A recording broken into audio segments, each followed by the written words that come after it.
欢迎回来，新闻大白话。紧接着看一下，现在中美真的能够解冻吗？今天看到了这个商务部长，这个包含了雷蒙多跟这个王文涛在华府的见面哦，这也是拜登执政2年多来，等于说这个中美的部长级首次在华府这样的一个会面哦。那我们看到他们讲法是，这个美国的政府哦，政策意图本质上为了要降低风险，而不是要跟中国脱钩哦，愿意双方都能够在接受的条件之下来推动两国的经济关系向前发展，然后呢，也期待，就是他说雷蒙多啊，讲说期待能够去访问中国大陆啊，在今年是不是稍晚的时候有这样的机会？声明中也提到了这个中方对于美国半导体的政策啊、出口管制这些问题表达了一些意见，那双方就同意要来建立沟通的管道。那可是呢，我们看到很多美国的媒体却是觉得现在还是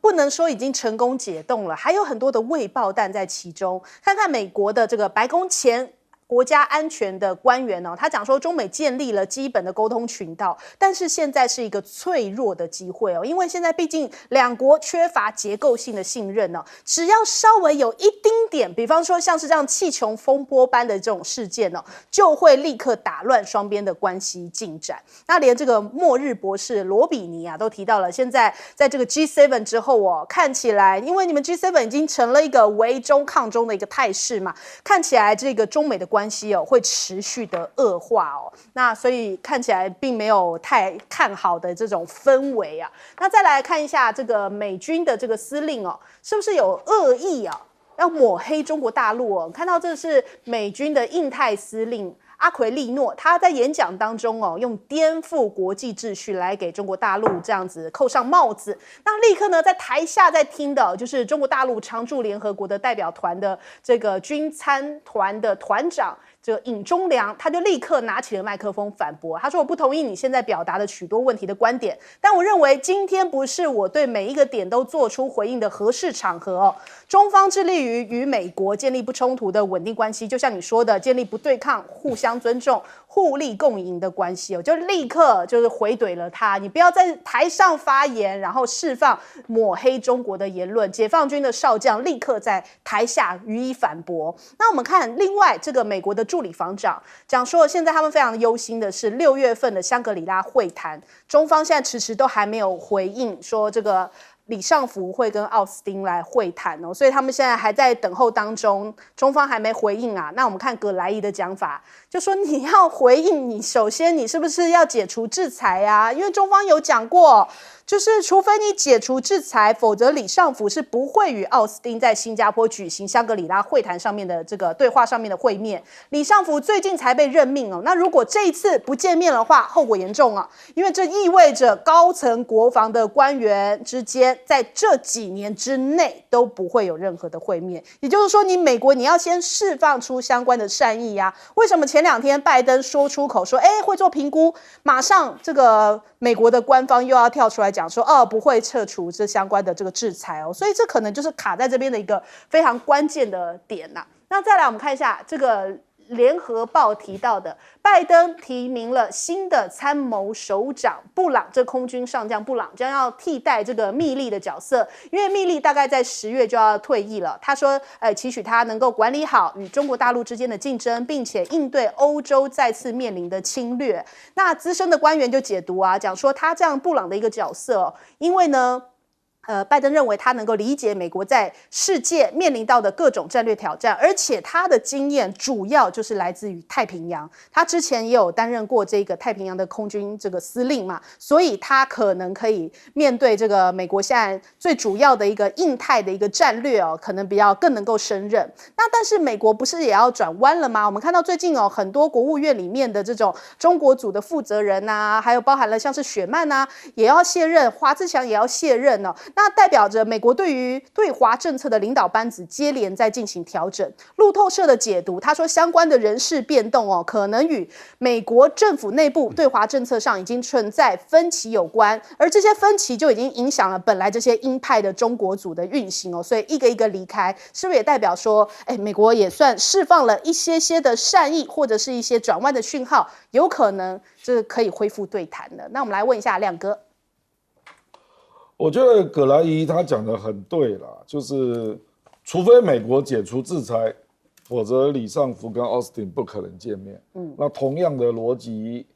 这个问题就是 Raimondo 也要回答啦。事实上，我不认为他有那么大的授权就是说他跟王文涛见面，难道他可以处理去年10月21号的半导体制裁吗？我不认为他有这个权利了。虽然表面上这个政策是商务部做的，可是我认为这个级别应该是拜登因为拜登特别把国安部那边把军方的人调来当商务部副部长那就是由那个人执行的那现在的，如果你没有去处理10月21号那个最重大根本性的半导体制裁那我认为 Raimondo 能够答应的局部解除部分的制裁，那都是一些个案比如说这个恢复比如说这个三星可以再延长1年类似这一种或者说DUV 荷兰的阿斯麦尔的 DUV 可以继续卖中国这种都不是根本性的啦。我认为叶伦上次不是有个演讲嘛，说把那个这个半导体啦、人工智能啦、量子运算，说这些都是国安层级那个不是经济啦那我们经济来合作，那这3项不算这样对我认为中国大陆不可能接受这种立场啦。那你只要对这3项的制裁你都没处理那中美要缓和，我认为是不可能的。那另外，如果这个是属于经济的部分啦，就你如果没有处理这个，那你说你要这个王文涛还要见戴琪那戴琪可能又要说了，农产品你忘了买这个大概就没机会了啦。那如果是军事性的、安全性的那我认为美国没有回应台湾问题，那中国大陆也不会回应了。所以现在就基本上就卡在这2个部分嘛。所以你要我回应，比如说李尚福跟这个 Austin 要见面，那 Austin 当然就是希望中方能够对东海啦、台海的军事的一些行为，双方来讨论如何避免风险嘛。那中方跟你讨论这个问题，他没有兴趣他认为台湾问题如果没有讨论，那这个问题没有办法讨论。简单讲就是不独跟不武是连同，是搅在一起的啦。所以你如果对一中的挑战没有停止，那对于这种不武啦，或者说这个对于台海的这些我们说是绕飞也好啦，各式各样的一个军事上的行动，我觉得中方不会跟美国谈的啦。所以我觉得现在基本上是全部都卡住了，现在只有氛围上的所以那个马艾文讲得很对他说基本上就是建立沟通管道了。比如说谢峰终于去美国任职了嘛那秦刚上次去美国当大使，一直到离任才见到布林肯对。那我不知道谢峰这一次是不是布林肯赶快见他因为事实上那个秦刚已经见了那个副国卿那个驻中国的大使副国对伯恩斯啦，伯恩斯基本上已经见了嘛。我的意思是说，目前你看谢峰他讲那个话，他说我是习主席任命的就表示说他可以直达上面嘛。那第二个说我是来捍卫中国为着中国利益而来，对不对？所以他意思就是他不会让可是我可以帮你把话传上去。就是说我这个是一个管道啦，就这个意思嘛。因为类似王毅跟苏立文那么高级别的战略沟通管道不可能常来嘛。所以谢峰这个就等于是一个可以直达到上面的管道。那可是如果不符合中国的一些重要的考虑啦，那事实上他就要捍卫中国的利益。我觉得他的立场也蛮清楚的。好，来问赖老师，这次中美的商务部长的会谈我想结果是在大家的预料内没有在大家的预料外，这代表双方之间的距离还很远所以讲得很明白，就是坦诚、专业、建设性。那坦诚也就是彼此之间想法讲得很清楚，那专业跟建设就是没有破裂那跟我们当初在这个节目中，我们已经预测中国大陆一定会要求你之前的所有的不公平的做法全部都要取消。果然我们看到大陆官方公布出来是对华政策半导体的禁运、出口的管制、投资审查的不公平，全部都要解除。那没有解除，那后面的就很难谈下去。所以我觉得大陆把他的立场讲得很明白。那当然，现在球又回到美国这边了。也就是说，雷蒙多一直表示想要跟你谈，那大陆已经说好，那我们就谈了。所以我们就在美国就见面了。见面我就告诉你，这是一个基本的门槛而已。这个门槛通过了，我们才能够谈下一个门槛。那你这个门槛没过，那我们就一直卷在这个上面，永远卷不完。我觉得李尚福的情况也是，解除李尚福的这个制裁，只是一个门槛而已。这个门槛拆掉了，我们才有可能谈下个门槛。那下个门槛是什么呢？你美国如何言而有信，不会再欺骗，不会再耍，不会再玩弄手段。为什么我们一直在强调不会再欺骗，不会再耍？因为之前中国跟你美国建立一个战区级的沟通管道，那是在香格里拉会议的时候，中方释出强大的善意，也就是我们可以建立战区级的沟通管道，这样的话避免在南海、在东海发生的这些摩擦，发生的一些管控风险的这些风险的危机在里面。结果呢，通过了以后，你马上佩洛西就来台湾了，你等于是言而无信嘛，你在说谎，你在欺骗。那你现在美国要怎么去向中国证明你是言而有信的？你说了就做了。那你看印太司令嘴巴开始在转调了，但是还是先把中国大陆骂一遍了。骂一遍，我们一直在问的一个问题就是说，你美国跟你 G7 的，包括日本在内，你们这些国家为什么到今天为止不敢回应中方一直要求的是基于国际法的国际秩序？因为中方已经多次的在全世界强调，要基于联合国跟国际法的国际秩序，而不是基于你们 G7 这7个霸凌的国家，然后去霸凌全世界所建立起来的规则，没有这回事。那今天这个司令还是说基于国际规则，那对不起 ，G7 不代表国际规则。G7 所通过的任何宣言，所通过的任何东西，坦白说，你只能够用在你们 G7， 别想用在其他的180几个国家。我觉得这个 G7 的这些国家简直是世界霸凌惯了。现在的情况是要坚决跟他们抵制，所以一定是基于国际法的国际秩序，绝对不会基于你们 G7 的定的规则，因为没这回事。我觉得未来还有的对抗，而且这个对抗绝对不能软。好，来请教汤老师。我觉得这个看来看去美中之间的这种不管是对话谈判或是博弈也好现在呢，我把它用一个比较哲学性的这种观点来概括，就是从表象看本质，从量变到质变现在这些搞来搞去都是在谈表象的问题什么经贸啦，什么封锁啦，什么抵制啦，什么这些东西都是表象问题。本质问题是什么？本质问题是台湾嘛，台湾才是本质问题嘛。你现在美国好一下子说200个教官来了台湾这又要延长兵役了我们要搞武警了还要这个年轻人还要造册了什么这些东西，这个东西都是美方准备要来钳制中方，来压抑中方，而且最好是让两岸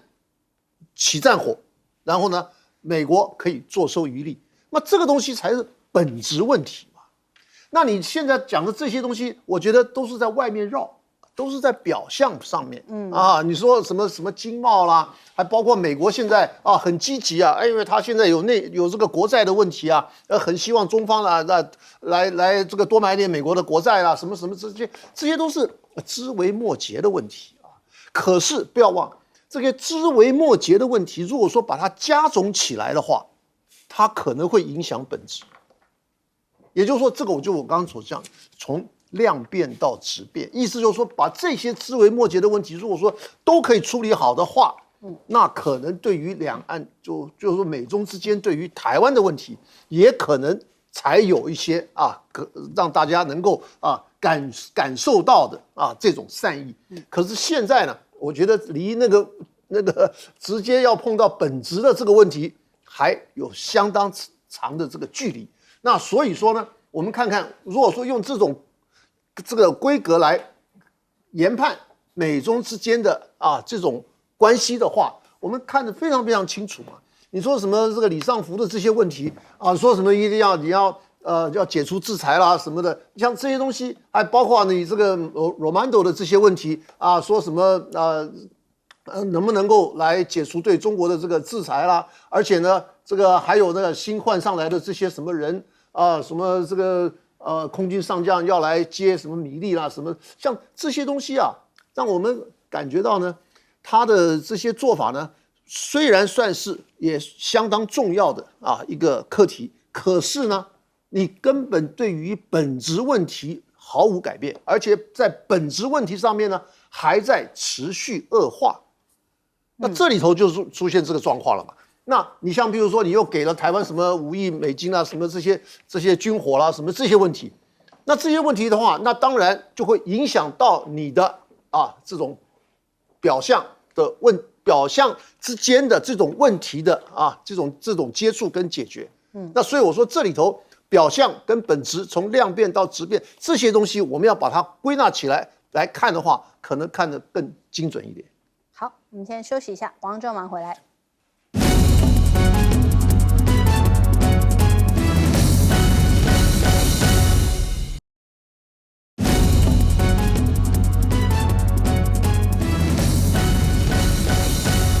好，美债有解了吗？看到最新的消息，路透社讲到拜登跟麦卡锡即将要达成协议了，说这个延长债务上限2年。那预估呢，这个大多数的支出设定上限，但是军队跟退伍军人的开支可以享有豁免权因为前2天米利才在那边说嘛，就讲说这个上限的问题美债上限可能会这个违约的话，打击军方的预备能力会使得这个国家安全跟美军的预备能力带来严重的影响所以他们当然就是赶快先讲说，不管怎么样，军队跟退伍军人可以豁免。那可是呢，美国这样长期这样子举债度日其实他们的舆论非常的担忧。我们看到萨克斯这个哥伦比亚大学的教授他讲说，本世纪美国发动战争产生巨大的花费这是美国债务上升的一个关键因素。为了发动战争，维护军工复合体的利益甚至不惜制造谎言，连美国的银行都看衰，就说美债或许是最高风险的资产他们都不打算再买美债那种感受了。那可是对比美国的这样子混乱的情况，可是习近平这1、2天就讲说，这个一带一路倡议的10年嘛，接下来中国大陆要发展这个汇集亚欧地区，希望共建一带一路，还有这个欧亚经济的联盟建设，然后来做对接合作，然后走深走广，然后携手来开创新的合作新局面来谱出多极化世界文明的一个新篇章所以一边是自己内政可能或财务问题搞得这样子可能里面都灰头土脸乱七八糟的，另一方面中国大陆是赶紧在朝外来找一些合作的方向。那再来我们来看一下中美的晶片战现在中方对于美国寄出了这个美光的禁令，白宫是讲说不会伤害到我们这个中美关系所做的努力科比是赶快这样子来讲。人家想说这个科比这个讲法很有意思是不是自己找台阶下了他还讲说这个华盛顿已经跟北京进行了一些接触了。可是我们看到这个 NVIDIA 就是辉达他讲说尖端的晶片可以不在台湾生产，但是中国的市场却是无可取代黄仁勋他特别这样子说，他说中美的晶片大战恐怕会重伤美国自己本身的科技产业那连美国的一些学者这个外交学者杂志讲到，现在美国可能不得不修改对于中国大陆的一些政策因为北京对于美光的禁令可能传递出一个讯号，也就是说呢，中国认为它国内的市场具有重要的地位那美国还有这些盟友们他们是无法轻易绕过这样子的一个这个中国大陆的市场。而且呢，如果长期美国这样发动战争的话，恐怕会引发这个债务的危机哦。萨克斯有提到，他说美国陷入了阿富汗、伊拉克、叙利亚这些国家战争之后，现在又介入了乌战啊，耗费了8兆美元哦，所以美国的债务上升是一个关键的因素，这是两党的事情，而且他们自己心知肚明，但是却避而不谈。那所以现在目前美国现在转个弯，可能晶片战发现中国大陆会回击哦，那他们现在又开始找另外一件事情了，就又开始找茬什么？就是间谍问题啊，他们现在又开始讲说啊，中国大陆在支持大规模的网络入侵渗透哦，渗透到了他们的一些关键的基础设施。他们说就是西方的情报机构还有微软公司就发现到说，有一个国家赞助的中国大陆的骇客组织正在偷窥这个美国的一些关键基础设施啊，横跨电信、交通枢纽这些领域哦。那所以这个分析师提到，他说这是大陆对于美国关键基础设施最大的网络间谍活动之一哦。毛宁立刻就反击啦，讲说这个是在散播假讯息哦，这相关报告的这个证据链严重缺失啊，极不专业，好像就是为了抹黑而抹黑哦。所以中方就讲说啊，你们这些英国啊、加拿大、澳洲，你们这些无眼国家哦，其实基于你们自己的地缘政治目的哦，所以你们只是集体又开始释放这种虚假讯息啊，好像就像是华为的翻版一样。甚至大陆的外交部还讲，你美国才是真正的骇客帝国吧？众所皆知啊，这五眼联盟是世界上最大的情报组织哦，而且你美国国家安全局是世界上最大的骇客组织，这不是第一次，也不会是最后一次哦。不论怎么样变换手法，美国这个你是最大骇客帝国的事实，这是不争的事实嘛？那就摆在眼前。那我们来问一下亮哥怎么看？我觉得那个举债上限即使通过，比如说1.5兆美元通过，它也有执行的问题啊。就是1.5兆美元增加举债允许了啊，那接下来他也要发债啊，然后发债之后就要能够卖得掉啊。没人买就惨了。所以我看我们这个央行这个杨总裁准备再接电话吧。我现在美国的财政困难会逐渐的让盟友感受到压力了。所以我现在没钱嘛，那我举债通过了1.5兆，那我就要开始在意美债。那就会开始打电话推销啊，所以为什么急着找中国？因为中国是跟日本是2大买家嘛，所以他当然不会只找中国跟日本嘛，所以他就盟友就一个一个打啊，这是一种啊，这个是有关我的美债你要多少销一点啊，不然怎么办？难道你要卖给美国的金融机构啊？美国的金融机构给你吃50%就不错了。那第二个就是，他可能会把未来的很多费用要求盟友帮他一起付了。那这个最明显的应该就是军事基地的分摊，军事外包还有军品的涨价等等啦，他一定会找到很多方法啦。所以我觉得美国已经开始进入一个新的阶段了，就是他自己的财政问题开始外部化。他以前的外部化人家没有感觉那么痛，那现在的感觉会越来越明显。为什么会这样呢？因为你去想一想嘛，这个世界上所有的国家只要发生债务危机，都是要做内部的紧缩啊，包括公务员的裁员，包括你的年金的减少，包括你的社会福利的紧缩。为什么只有美国不用？那全世界只有你美国人最伟大，你都可以把债务外包，你的财政危机不用减少自己的支出，那别的国家都要，全世界哪有这种道理啊？所以我认为这种事情大家会越来越有感觉啦，就说你明明美债现在卖了，你的美元看起来未来就是会贬值嘛，因为你升息循环已经快走完了嘛，那我买了美债，可能明年就赔钱啦，那我为什么要买？所以我的意思说，你如果都是用这种方式在处理你自己的财政问题啦，然后从来都不自我反省比如说 Jeffrey Sachs 他就讲到，你光是阿富汗跟伊拉克战争你就花了8兆美元，你知道吗？对，那个就增加了多少美债所以我的意思说，你如果都完全每次都不反省自己，改变自己的，我们说这个要开源节流嘛，你公司所得税才多少收入啊？我去查了去年美国的公司所得税总收入竟然只有4250亿，这简直笑死人了嘛！表示民主共和两党都不敢对公司征高税嘛，降税降到21%，说要增加到28%，请问有增吗？个人所得税在4.9兆的收入里面就占了2.6兆，公司所得税只有4250亿，这个就是你这个政府的本质嘛。你开源不敢针对公司征高税，然后节流自己通通都不能够节省，要全世界帮你承担后果，哪有这种国家啊？怪不得你在国际上越来越不受欢迎嘛。是，好，来问赖老师。我觉得美国的这位学者萨克斯所说的绝大部分都是事实，但是我觉得美国的政客听不进去。对，我们也看到他已经长期的不断的在媒体诉说他的理念跟他观察到的美国政府的很多问题，可是我觉得美国的人民、美国的民众也不在乎，更何况就是说军工复合体，把萨克斯视为他的眼中钉，还有这些军工复合体所豢养的这些美国的国会议员，恨死这位萨克斯，因为他老是把他们的这些坏的行为把它揭穿。那总而言之，他呢讲了那么多年，但是美国依然故我，也就是说，老百姓真的不在乎，政客继续在作恶，然后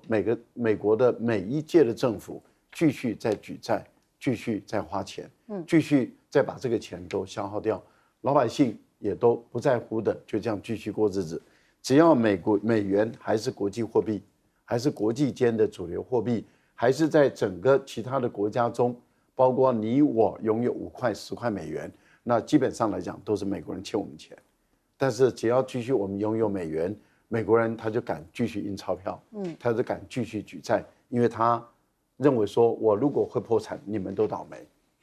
所以很多国家就不让他倒霉，不让自己倒霉，就不断的一直借钱，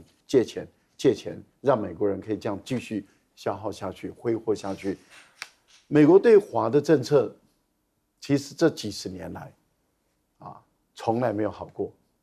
不要以为在冷战时间，他联中之恶，他也没有对中国大陆有善意，那是在利用中国大陆来对抗俄国。等到前苏联崩解之后，立刻翻脸，6·4事件就发生了。然后我们看到，对于美国人来说的话，从此一直对，其实从2战结束以后到今天，对于中国大陆从来没有善意，所以不要装的有善意。但是问题就在于改革开放之后的中国大陆，特别是毛泽东晚年跟周恩来开始接待这个乒乓外交以来，中国大陆对美国的善意就一直到今天，我觉得善意也够了。一个国家对你从来没有善意，而你却要去热脸贴冷屁股，我觉得这简直是不对的事情。所以你不要以为美国会有停止的一天，它没完没了。今天跟你搞军事，明天跟你搞经济，后天跟你搞科技，大后天跟你搞间谍，再来跟你搞网络，它没完没了的抹黑你、重伤你，它甚至害你、骇客你，它刺探你情报，他所有坏事全部都干绝了，你还要对他示好，你的学生大量的还去他们那边留学，然后就留在那个地方不回来。坦白说，你想一想，这还是一件很可笑的事情，应该要改变了，也早就应该改变了。我讲到一个美光，我觉得美光不要看它好像说制裁的范围不大，了解一下中国的手法。中国大陆的手法就是保留最大的弹性。好，唐老师。我觉得美国的这个情况呢，是一个结构性的问题就是因为它有美元有美债，同时呢它还打仗就是这3个支柱就支撑着美国一直到现在。可是呢，现在这个3个支柱都出现状况了，尤其是在美元跟美债的这个问题上面。那所以说呢，他现在正准备要来加以调整。那你像这个拜登跟这个麦卡锡之间的这种谈判就是可以显现出来，现在美国已经陷入到了这个严重的这种财政的危机。而你像从另外一个角度看呢，这个“一带一路”的这个10周年的这种情况呢，可以看得出来说，这个陆权，也就是这个亚欧大陆的这个陆权国家，包括中国、俄罗斯，还有这个中亚的国家呢，现在他们紧密的合作在一起。那包括由美国所领导的这些海权国家呢，现在看到美国虽然它还在持续的加码，要来围堵这些亚欧的这个陆权国家，可是呢，它现在已经显现出来了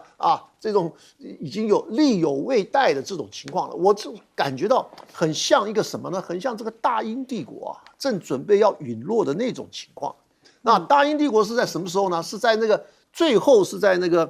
苏伊士运河的这个情况之下呢，他打败了以后整个崩溃了。而这一点呢，我感觉到呢，美国将来也可能会步上这个大英帝国。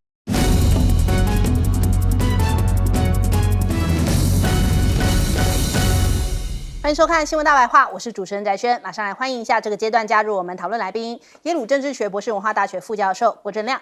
大家平安；国际事务专家赖岳谦，主持人好，观众朋友大家好；还有政大国关中心教授汤绍成。大家好，不好意思，OK 到，好，继续讲，什么名字都可以。好，然后我们来看一下这个国防部长是不是状况外就被问到说，不知道这个二胆兵这个逃兵的下落。江启臣讲说，真的是太扯了，因为现在这个陈父还没有跟这个儿子通电话，不知道儿子到底是死是活。结果我们看看这个邱国正的回应是什么。请问金门二胆上兵陈家勋现在在哪里？对岸了，在对岸。对，他的家人有没有跟他通上电话？这样知道吗？他的家人有没有可能去人道探视？你们通通不知道。我没有去。他的爸爸打电话到我的办公室，到现在还没有跟他通过电话，不知道他是死是活。他下了我也讲不出来，但是跟他家长联络，我可以要求经防部保持联络。好，所以我们看到他就是一问三不知嘛。那现在核保护伞是不是这个吴钊燮说漏嘴了呢？那邱国正问到相关问题，又说也不知道。外交部长吴钊燮现在有讲过说要把台湾纳入这个美国要把台湾纳入核保护伞，这个东西你有听过？我不知道因为是按照我们到目前为止，我并没有在这一方面有任何的讯息告知我们。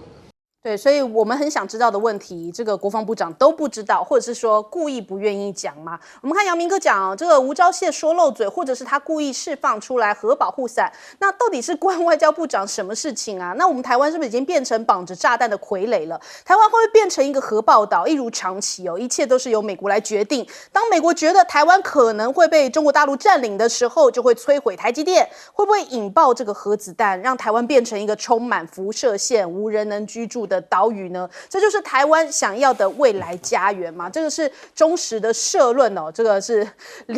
灵魂般的发问那其实我们大家也都很关注这样的一个话题，台湾真的是走向这个战备状态了吗？因为呢，这个对台湾5亿的军援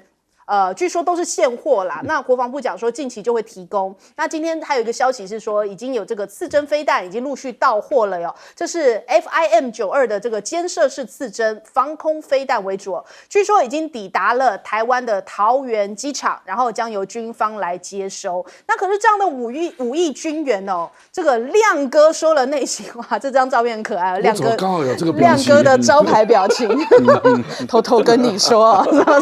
偷偷说的表情，他说这项军援就是总统拨款权提供了这个武器给台湾那过去美国也曾用这样的方式来援助乌克兰30多次那代表什么呢？代表美国已经把台湾视为一个准战争区了，这个我们真的笑不出来啊！所以难怪亮哥讲说我们很可悲还拿来说这个美国援助我们我们都没有发现，我们真的已经是站在这个炮口上，站在这个战争前沿了。那再来看一下，美国的军援惹火了大陆吗？有21架的这个解放军的军机哦，还有11艘军舰，现在这个海空作战编组直冲巴士海峡。那我们现在这个民安9号的演习哦，澎湖实兵演练，据说就是用想定2025年获得中央通报，这个海峡中线已经有大量中国大陆的船只集结，恐怕会引爆战争这样的疑虑哦，所以总统赶紧发布命令进入紧急状态这样的一个背景来作为演练。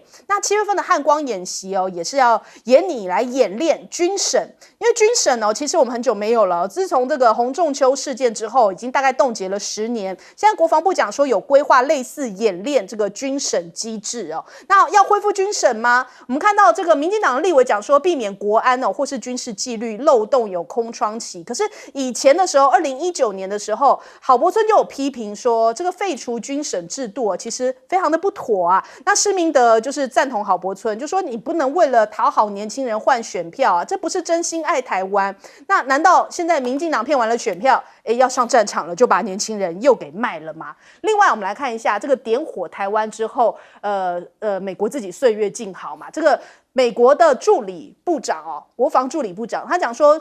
中美的沟通啊，是维持台海和平的重要部分哦。那他讲到说，现在要保持一个开放的沟通管道，才能够有助于维护这个和平稳定啊。没有沟通，那大家就彼此用猜测的方式，很容易擦枪走火。那要落实台湾关系法与一中政策，才能够维护台海的现状。特别他还讲到了，不支持台湾独立哦，重申这样的一个论调。那新加坡怎么看我们呢？我们看到这新加坡的这个副总理哦，他提到了，他说现在大国争霸已经重返亚洲了，台湾海峡已经成为这个区域，这个亚洲区域最危险的一个爆发点哦。与其用这种民主对专制来划分，他是在呛这个赖清德嘛？民主对专制划分这个对立阵营哦，更重要的是在各国的分歧当中找到一个共存跟合作的方式。那还有季辛吉啊，即将100岁的季辛吉，应该已经100岁了。他那时候说差不多要过生日了。那他说，今年几度提及了台海情势的时候，台湾问题已经导致世界处于非常危险的时期。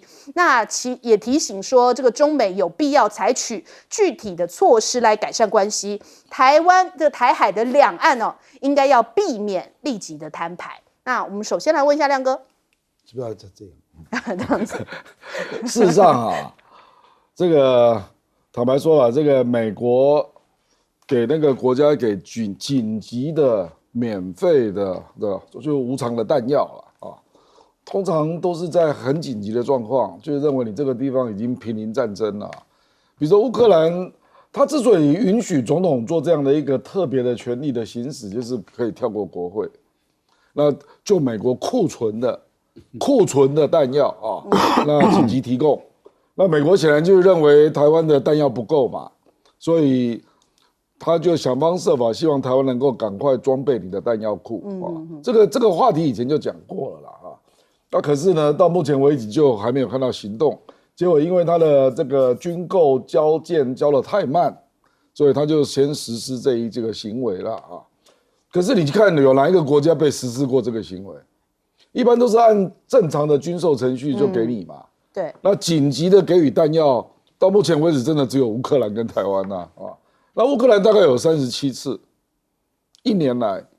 啊，所以你就知道是什么状况了。他就认为你这个地方很危险，那弹药不够啊。那比如说这次来，他不是给刺针嘛，对不对？可是我们要问的啊，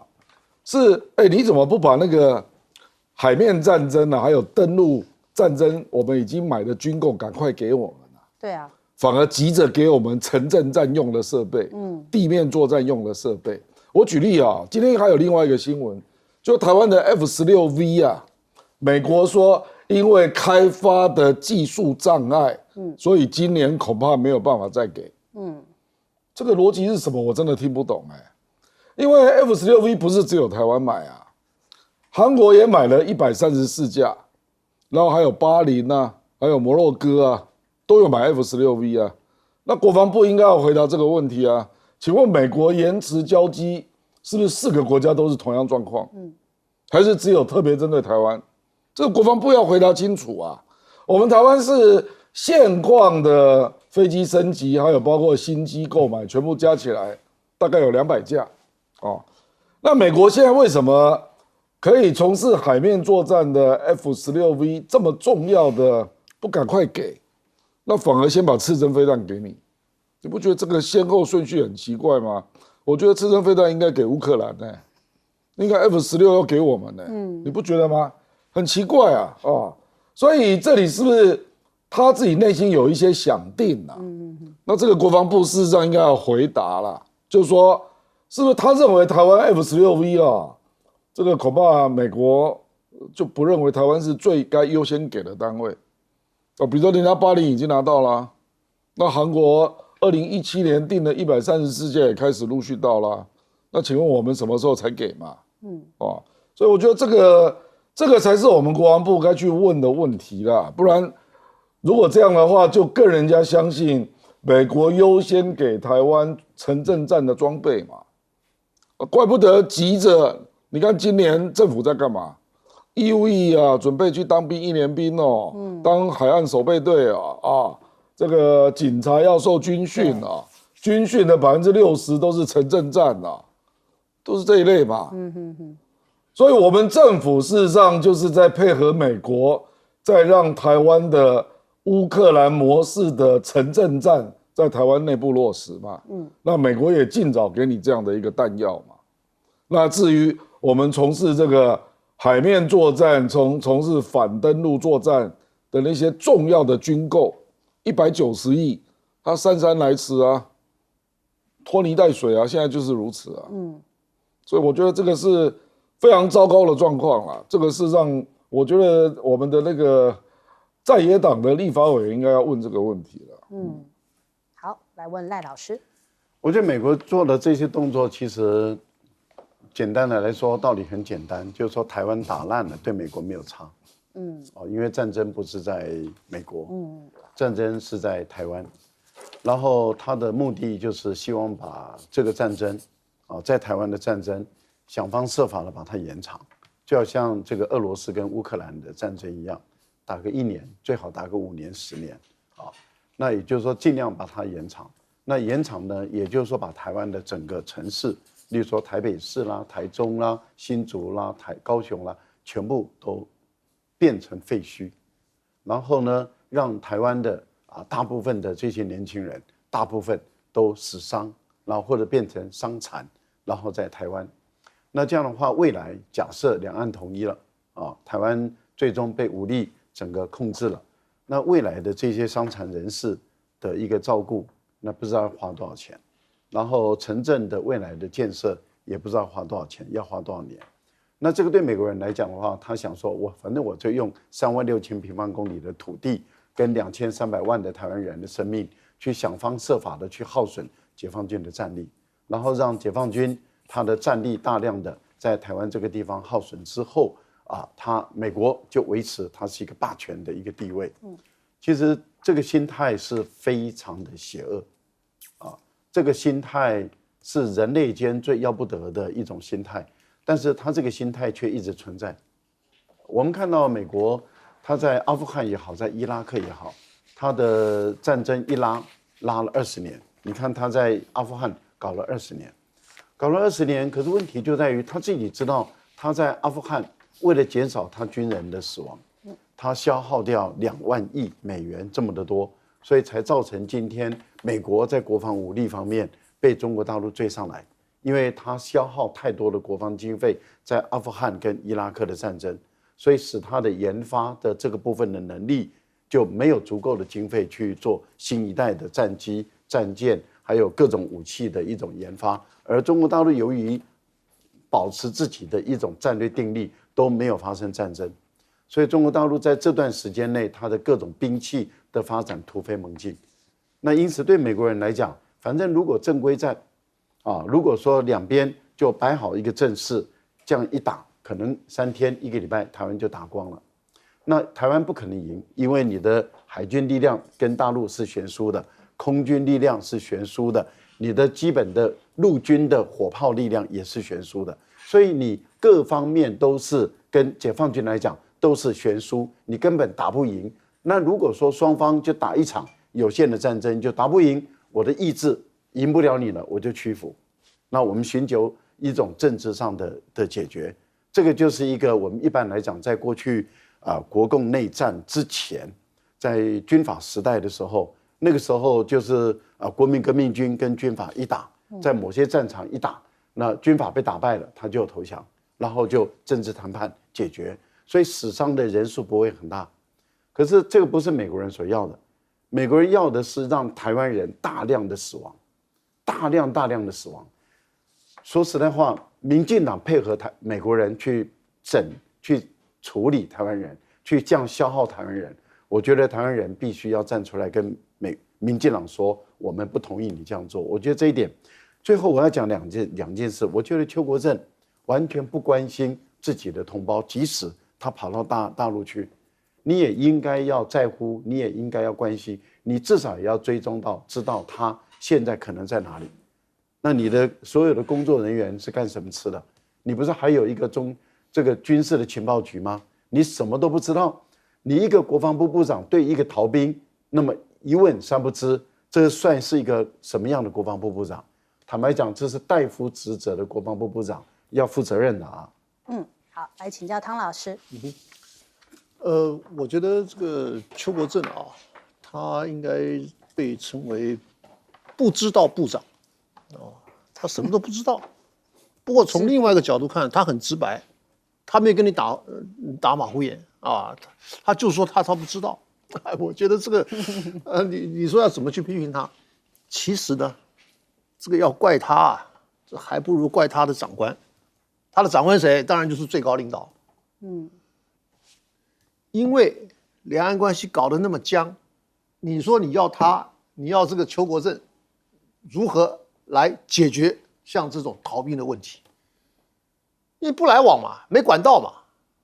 就算如果说真的有管道，人家也会觉得很奇怪。如果说，你怎么会有管道呢？那这个问题又出现了。那所以说这里头让这个就是上面的政策错误，而造成了下面的这些官员啊，不知无所措手足，不晓得应该怎么办。所以说他两手一摊，我不知道。所以我觉得这个问题呢，我们当然一方面要怪他，要怪这个当事人邱国正啊，另外一方面呢，当然主要的就是因为蔡英文的政策错误所造成的这种后果，使得老百姓一直不断的在受到伤害啊。好，另外一个是说这个吴钊燮啊，吴钊燮又说了什么保护伞啊，又说什么这些东西。我觉得他有一点捞过界了啊！所谓捞过界的意思是什么呢？这里我们要从我们的这个外交部的这个组织来看啊，因为外交部不是外务部，外务部的意思是什么呢？就是所有跟外务有关的，我全部都要管。你比如说，包括经贸，包括国防，包括文化交流等等等等，因为这些东西都可能涉及外国。可是你的外交部呢？你只能管政治的事务，你经贸的有经贸的单位去管，你国防的是国防的单位去管，除非你要把我们现在的外交部改为外务部，就像日本的那个外务省，它跟我们这不一样的，它是所有跟外国有关的东西都要最后要经过它，所以说它可以有一个通盘的这种处理，这个不一样的，我们这个东西就只有外交而已啊。那所以我说，这个吴钊燮呢，确实是已经捞过界了啊。好，我们先休息一下，广告之后马上回来。